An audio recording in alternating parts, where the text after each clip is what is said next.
Ollie, an extra year for you on your contract here at Port Adelaide. Tell us how that came about and what your initial feeling was when that offer came through.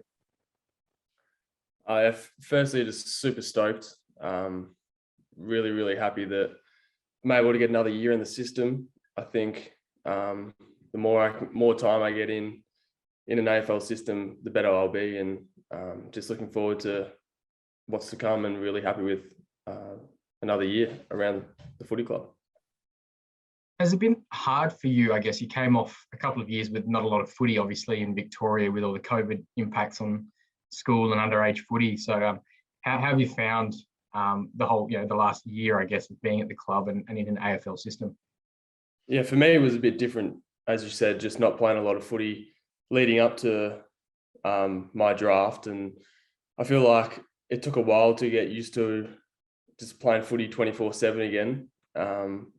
But I definitely feel after the first initial 6 months of being at Port, I found the groove of things a little bit in terms of the professional system and being in a footy club and things like that.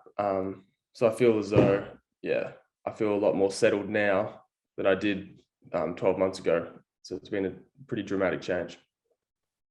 How's the body at the moment? You had a few little niggles across 2021 that saw you a little bit in and out in the SANFL sort of setup. How is the body going?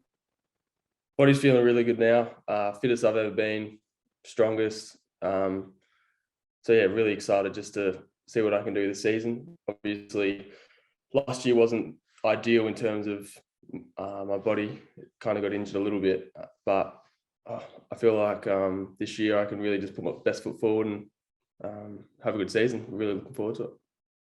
Now, we saw a lot of you playing as a forward, which is a really tough task for a kid in his first year on a list, and some big bodies in the SANFL pushing and shoving you around. But what did the coaches say at the end of the year in terms of you, and what goals have you set for 2022 for yourself?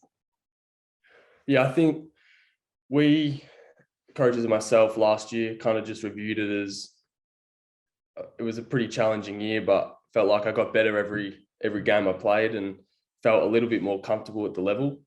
Obviously, I'm not a big, strong frame as of yet, but so I was getting thrown around a little bit by playing as that number one forward in the SANFL. But I think my goals for this year is just to keep building on my frame in terms of my gym work and making sure I also get a lot of Ks in the legs this pre-season, just to make sure I'm fitter. I can outrun my opponent rather than get in a wrestle or try and fight him like that. So I think goals in place is just to get fitter, keep building my strength up, and just be better every game. How have you changed in terms of like how much you weigh since you turned up at the club? I imagine you're a pretty skinny teenager that rolled into Alberton. I was about 82, 83 kilos when I first came to the club, and I'm about 93 now. So it's about 11 kilo change. I can definitely feel and see a difference, and hopefully I can add a couple more kilos in the coming years. What about ruck work? I've seen you had to do a little bit here and there, particularly when the ball is in the forward line. Obviously, Sam Hayes has been getting a bit of a look in the pre-season in the AFL side, and that might mean there's a bit more opportunity at SANFL level initially with your development to do a bit more of that sort of work. Is that something you like doing or that you want to do more of? Yeah, for me, rucking is, I love it. When the coach, any coach, junior or now Lokes, asked me to ruck, put my hand up, I feel as though it really shows my competitive ability and my ability to impact the game on the ground level as well. I feel like that's one of my strengths. So I love rucking. I'm lucky enough to have been working with Lobes a little bit in the pre-season, just working on a lot of vision and a few different things that I have to do. But I love it, and I'm excited to see, hopefully if Hazy gets that job up in the AFL team, that I can open up a few more minutes for me in the ruck. It's good.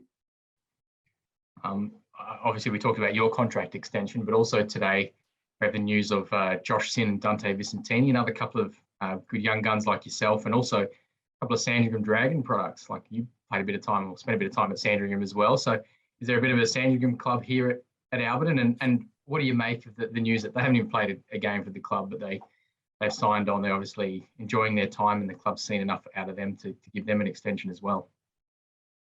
Yeah, super happy for Dante and Josh. I feel as though they've come in similar position to I was last year and just put their best foot forward. They both work really hard. The nice guys off the field as well. So yeah, I'm super stoked for them as well. Lock in a couple more years, and they've added a nice little group to the Dragon squad. I think we've got a couple of the older boys, but it's good to have a few more familiar faces around as well when they came in at the start of the year. And just finally, do you think it says something that, three of you, each of you young boys, each of you from Victoria as well, away from home, but you've each elected to stay here at Albion? What does it say about the culture and how welcome players feel here and how much they want to be here?